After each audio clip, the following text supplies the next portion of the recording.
Welcome back in, Mizzou fans. Gabe DeArmond here with you. It is that time of the week. We are looking forward. We have spent a lot of hours breaking down Missouri, Alabama, and exactly what went wrong. But there's another game this Saturday, Jordan Hare Stadium, Missouri and Auburn at 6:45 Saturday night on SEC Network. Our opponent preview shows, as well as our post-game shows, which will start about 10 o'clock on Saturday night, brought to you all season long by America's oldest brewery, that is Yuengling, available in 29 states, whether you get the traditional lager, the black and tan, the flight, whatever it is you want.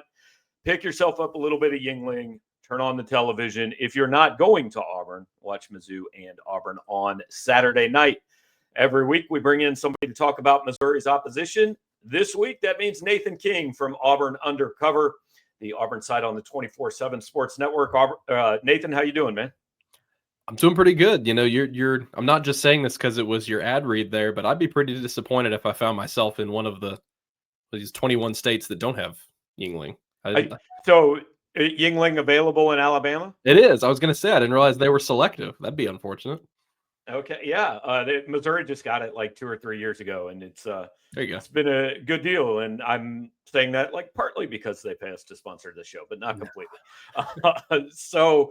Look, there might be a few Auburn fans that want to crack open a drink of their choice here these days. Like, I know I've known a lot of people that have covered Auburn over the years, so I'm familiar with the just Auburn being Auburn phrase. How would you describe the current state of things around the program? 2 weeks ago, somebody asked me this on one of these shows. I said confusing. That was after they lost to Texas A&M and looked like they had no game plan.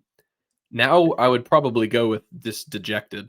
I mean, that was the mindset of this team after the Georgia game. I have never seen Hugh Freeze look like that in a post game before. And I think it all really, you could sense that same feeling as soon as Jackson Arnold didn't break that plane. And I think that was sort of emblematic. That single play, that single moment was emblematic of a lot of things for this program. Officiating aside, it is also representative of that because, you know, I've never gotten any homer allegations, to be completely honest. But obviously, right, the officiating is a factor with Auburn's season right now. I don't think it's a factor in them winning or losing games because they still had an opportunity to lose those games. But mainly, it was the symbolism there of you just not getting over the hump against a good team. They have yet to do that under Hugh Freeze. Beat a ranked Texas A&M team last year in 4 overtimes that was injured, and it was the end of the season. Auburn wasn't going to a bowl game anyway. But meaningful games, especially now that you're in year 3 and you are supposed to be improved, still don't have it. This was always a tough part of their schedule, these last 3 games. Now it is even tougher because Missouri turned out to be pretty darn good this year. So it's not the fact that they lost these games. That you're talking to any Auburn fan, I'm not going to say they don't care. It is way more about the wins and losses right now than it is, it is way less about the wins and losses than it is the eye test, what they're seeing on the field. They're seeing a team that is poorly coached. They're seeing a team that has an offense that is circling the drain. In year 3 with all these weapons, their quarterback has the lowest QBR in the SEC, and they are still not changing out. It's dejected is, I think, the mood from Auburn fans. They are feeling like this thing went from bad to worse very, very quickly, and it is not inaccurate to say they are all wondering what's next. And obviously the big question about whether Hugh Freeze is going to continue to be the coach, it is a very worthwhile question now at this point.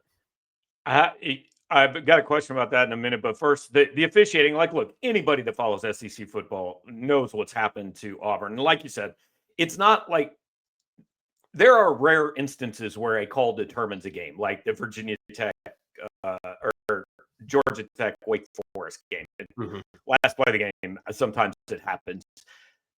There have been chances for Auburn to overcome the calls. They were still awful calls. What you don't usually see is a coach just kind of come out and say, hey, I wish we got some of them calls, like Hugh Freeze has said. You know, I mean, is that on one hand, you respect it. On one hand, you look at it and go, is that like the sign of a coach that doesn't know what to do and is just kind of at his wit's end with the whole thing? Yeah, I mean, obviously it's much more... I don't want to say doesn't know what to do, like insulting. That's not how I mean that. But, you know, it's kind of like, I got to say something about this because I kind of have options. I think when you get 15 yards of offense in the second half before your final drive, that doesn't really matter, and you're already down 10 points. I think it's okay to say they don't know what to do. Yeah, I mean, you can definitely, the frustration is definitely been built. If this had been the first example, obviously it would have been really bad, even still. But as everybody knows, the Oklahoma game, all you can do is just sit there and laugh. Like, how in the world did Oklahoma get away with that? How in the world did nobody catch it? The Jackson Arnold thing from Saturday, like, yes, that was brutal, but as soon as they ruled it a fumble, it was like, well, they're not overturning. I mean, you cannot overturn that. Now, I think he scored a touchdown. Everybody obviously thinks he scored a touchdown, but in the ruling on the field in the moment, the Kirby Smart thing, I think, is what put Auburn fans over the edge, because it just absolutely hilarious for Kirby to sit there and work the officials that way. And he knew he could do it. I tweeted about it during the game. They were putty in his hands all game long. Like, and all the greats do it. All the greats work the officials. That's just what they do. So for them to give them a free play instead of delay of game, I mean, just absolutely unreal. And so, I mean, it speaks to the officiating problems that they absolutely do have right now in the league. But yeah, I mean, it adds to that factor that I just mentioned about this program just kind of feeling down in the dumps. Like, what are you even going to do? It's like taking a low blow and another punch on a team that already is not as good as I thought they were going to be, already has a quarterback problem, already is one of the worst offenses in the league, already is people thinking about as exit strategies in terms of head coach. It's just like, hey, well, what if we also put two just horrendous calls on you this season that could have affected the outcome of the game? So, but I agree with you. I tend to, like, after the fact, and very literally speaking, Auburn had several chances to win both of those games, Oklahoma and Georgia. I asked Jackson Arnold about it afterwards. He was like, you're still up by a touchdown at halftime. Still got to go win that game. So, like, it does suck. And I definitely feel for Auburn fans. You wish you felt like things were more fair in the moment. But at the end of the day, they had chances to win both those games. So a lot to unpack there. Let's start with the coach. Like, I've called this a must-win game for Missouri, because Missouri has playoff hopes. Like, it's not going to, you go lose a second straight game, you're probably not finishing 5-0. So they have to go win this game. Like, we live in a world now where a guy who made the national semifinals just got fired for 2 bad weeks, and where other programs, I think, are starting to pick up the pace at which they do this. Like, does Hugh Freeze have to win this game? I would say yes. Now, is that completely accurate for what Auburn's admit? You hear things, you talk to people, whatever. Is it completely accurate for what their administration thinks? Obviously, there's no way to know. Auburn generally wants to see a coach through. Our Philip Marshall at our site had a great stat. Brian Harsin was the first coach ever at Auburn to not be given 4 years. So you usually see that all through. Now, it is a new day and age. If you're bad, you ain't getting 4 years nowadays. And so, but at the same time, you have to look at the context here, and the main context being John Cohen, the athletic director. Like, Freeze was his guy. He got hired, and then he hired Freeze. Like, so he has incentive here to stick to his guy. It's not like it's a different AD. I think we would be in a much, much different situation. But I do think there is a chance after Saturday. I wonder if this could be it if things look bad. If you lose close and things look and you improve a little bit or whatever, you've lost to 4 straight ranked teams, 4 straight pretty good, darn good teams. I think it would be a difficult sell, but at the same time, like you said, nowadays in college football, if you think you need to make a change, you need to make the change, because if you don't, you are behind everyone else. And this is already a crazy cycle. And there's gonna be lots of great coaches, I think, that are going to be hired this cycle, but there are also going to be a ton of openings. You can't find yourself behind there. Things need to change. I guess I'll just say very long-windedly, things need to change in a big way for Auburn this season if I think Hugh Freeze is going to be the head coach next year. I just think, and you may look at it on the surface, I think some people have, of like, oh, they've lost close to 3 top 10 teams. And you're right, but you're also 5-14 in the conference now. You are 9-9 at home as Hugh Freeze head, period. Auburn's head coach, Hugh Freeze. Jordan-Hare Stadium is no longer a hard place to play. It's just not. You've lost to New Mexico State, you lost to Cal, and now your offense is circling the drain. What are you going to do about it? I was at practice today. The answer is nothing. If you were going to practice today thinking, oh, things really have to change, they're not changing. Hugh Freeze is sticking to his guns just like he has for 2 or 3 years. Like, if it works, it works. If it doesn't, he's going to go down with the ship. And so But in terms of Missouri, I think you're getting Auburn here in a this is a teetering spot, I think, for Auburn. I'm not saying they're going to do the Q word on Saturday, but if Missouri comes in here and they're up 21-0, I mean, Georgia was quite literally heartbreaking for this team. Like, that team was absolutely a shell of itself after the game. If you deliver some blows here, and Drinkwitz knows that, he knows Freeze, Corey Batoon knows Freeze better than anybody. They know this. I don't know. I wonder about what we could be saying here on Sunday if Missouri wins by like 17 or 20 points. Yeah, that's kind of been my thought on this game. Like, look, you could get pissed off Auburn that comes out and fights for its program, and that's a good team, and they can win games. If you jump up 10-0, you could also get Auburn that's not particularly interested in hanging around. So, you mentioned Jackson Arnold. Look, I watched Jackson Arnold play here last year in a game that was the weirdest game I've ever seen, and he had a couple fumbles that contributed to Missouri winning. What was the reaction when Auburn took him in the port when that was the portal quarterback? Biggest one was, well, you better hope you're right, because Yeah. everybody knows that Peyton Thorne didn't work out. But I thought our bud Elliott had a good video talking about Jackson Arnold. Is like, you could kind of make the excuse with Thorne. It was like, well, you're saving some money and building your roster because you can't win at a high level yet. And I'm sure if that's the way you want to look at it, I absolutely agree with that.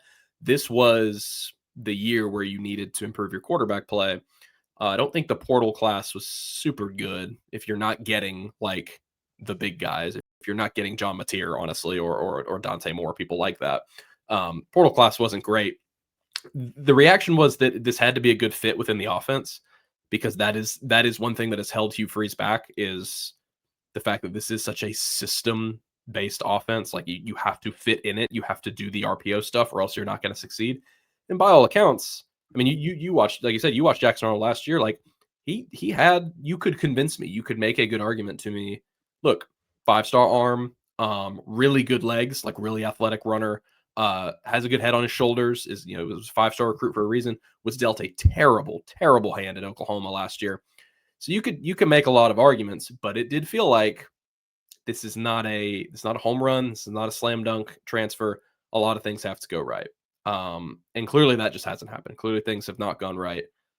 Mainly it's been with him as a passer. He's still a really good runner. And you saw that in the opener against Baylor. They go for 307 on the ground and kind of realize, like, oh, we found something here with his legs. And then the confusing part of the season came where they just stopped doing that and they dropped back over and over again with the worst pass protection in the SEC. It's just so confusing. Georgia, they get a little bit more balanced. But in case Missouri fans haven't seen it, I'm sure they have. They're sticking with Jackson Arnold this week at quarterback. That's what he was asked at his Monday press conference. I get it, and it goes back to what I mentioned earlier of, like, Hugh Freeze is not about to change everything here. Like, this is his job. This is his offense. He has doubled down on my way works. So it's not surprising to me that he's like, this is my quarterback. This is the guy I went out and got. At the same time, Mizzou has to be aware of Ashton Daniels, the backup from Stanford, because Hugh Freeze later went on his radio show that night and maybe walked back at least the tone with which he responded about Jackson Arnold, and more so saying, like, he's got a short leash. Now, some Auburn fans might say, why does he have a leash at all right now? And to those people, I would say, good point. I see where you're coming from. I think a lot of people thought they would play the 5-star freshman, see if they got a DJ Lagway type situation in them this season. But it's not a huge surprise considering that he just wants to stick with this guy. And so, no, I mean, that's been one of the biggest disappointments this season. Not just Jackson Arnold, but the fact that you have Cam Coleman and Eric Singleton, right? And they just kind of hang out and get cardio. Like, I mean, they'll catch a few passes a game, but it's just, I don't know. You obviously feel like you're wasting those guys right now. Yeah, argument that those are the best 1-2 receivers in this league. And look, we understand the quarterback always gets too much credit and too much blame. This isn't all Jackson Arnold. Auburn has given up 22 sacks. Now, it's a little misleading because I think 10 of them were in one game. 9 against OU. Yep. Okay. Yeah. So that said, Damon Wilson and Zion Young are among certainly the best pass rushing pairs in this league. I've got to think this is Missouri's biggest advantage coming into this game is those defensive ends against that line. Yeah, I think so. I mean, this group outside of so you look at the last 3 games, SEC games, OU and A&M was just atrocious, like in terms of pass protection, just absolutely awful. You look at this game against Georgia most recently, Arnold only gets sacked 1 time actually, but after they were out of their bag of tricks early and they had such a great start coming out of the bye week, and Kirby Smart even said afterwards, he was like, we saw some stuff from them offensively we hadn't seen. After that, it was they reverted. Arnold is not quick to get the ball out. They struggle at almost every position along the offensive line to pass protect. And to make matters worse, and I don't want people to overlook this because I actually do think it's a pretty big deal. Damari Alston, the Auburn running back who left the team this week, best pass protector at running back. It's not even close. And you now look back and all those compliments that they have given him about being a tremendous pass protector, you have to pay attention to them now. Like, it's not just like, oh, well, Jeremiah Cobb's good enough. It's like, no. You said a month ago that he was the best pass protector on the team. So, yeah, Damon Wilson, like watching Missouri last week against Alabama, and watching Damon Wilson just like rip them to shreds on some plays. It was like, oh dear, like this is not what Auburn needed right now. And correct me if I'm wrong. I mean, I know that sacks are factored in here, so it's maybe a little bit inflated, but Missouri's run defense I know is very, very strong. It's just, I do not love this formula for an Auburn team that needs a spark, but at the same time, I mean, they looked really good for a half against Georgia. Georgia's defense is tremendous. They've got the players to do it. Can they do it in a week now with a lot of pressure, as opposed to Georgia? They looked really good, but they had a bye week. And that was like, oh my gosh, this is a massive night game against our rival. We have to have this. We have to play better. Will they have that same intensity and execution against Missouri? Other side of the ball, it's you mentioned Missouri's run defense, but Auburn's very good against the run. That's what Missouri likes to do offensively, and I think it was evidenced why against Alabama. Like, they had 69 passing yards before 2 last-minute prayer drives. So I mean, Auburn, at least on that side of the football, has looked good and probably has to feel pretty good about how things are going in this matchup. I felt like I was going insane talking to an Auburn fan the other day. People just don't want to give. It's okay that Auburn might be really bad this year, but they have a top 20 defense. Like, those things are allowed to happen. And this person was just like, no, they're teams. Look at LSU; their defense is great, and they're 5-1. Like, if your defense is good enough, you're going to win games with it. And it's like, no, there's really no way around it. This is a very good defense under DJ Durkin. In my opinion, this is the best Auburn defense since 2019, when they had guys like Derek Brown and Marlon Davidson on that team. Good in all facets. Really have done a really nice job of responding. Particularly the beginning of the season, their secondary was a huge question because Sawyer Robertson and Baylor threw for 419 on them, and it was like, oh. And now we sort of realize, like, well, that's just kind of what Baylor does. Right. They got a lot of key stops and key moments in every single game. Xavier Atkins, their linebacker, basically had a pick 6 against Texas A&M. And then, y'all watched the Georgia game. Like, I know they had the argument was, well, they gave up a back-breaking 16-play drive to Georgia. And the context is, yes, the offense had just gone 3 and out 3 straight times. And it's just like, at what point are you gonna say that 20 points at home to Georgia is good enough for you to win? Because in my opinion, that's good enough for you to win a football game. The Ahmad Hardy, I mean, their run defense is very good. Obviously an ironic week to be playing Ahmad Hardy, whom you were really hard after in the transfer portal. And now Auburn only has 2 scholarship running backs, or 3 scholarship running backs, one of whom is a freshman who's not going to play. I mean, they absolutely are going to sell out on stopping the run. Their pass rush is really good too. A couple guys that are, Kieran Crawford and Keldrick Falk are very good at getting after the quarterback. Good linebacker play. Secondary has been better. Again, there's really no, like, their third down defense, I think, is top 20 nationally. Like, there's really no one area where this defense is gettable. 22 points to Oklahoma, 16 points. I mean, 16 on the road. A&M is the one I point to. I'm like, y'all, that's good. That's a really good defense. Mm-hmm. This is going to be a low-scoring game unless, again, things break the wrong way. And I think, again, Drink knows that. This Missouri staff knows that. But no, DJ Durkin, you're exactly right. They feel very good on that side of the ball. They feel like they are being put in positions to win football games because of their defense, and I wouldn't expect that to change on Saturday.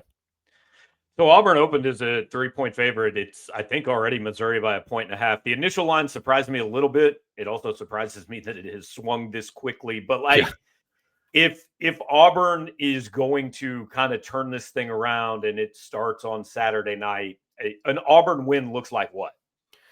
Yeah, it looks like a much crisper offensive game plan and performance. It looks like playing to Jackson Arnold's strengths.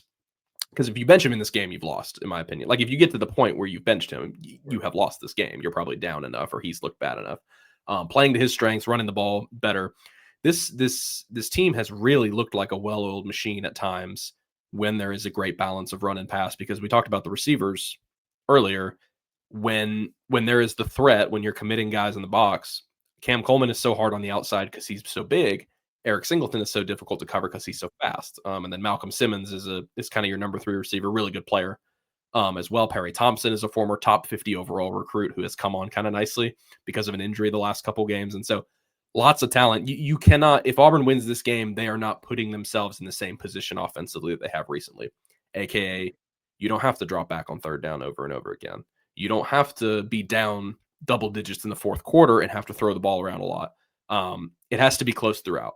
I think this Auburn team is not built for a comeback. That they are not built to even be down a touchdown in the fourth quarter. I mean, that they have to play tremendous defense all around.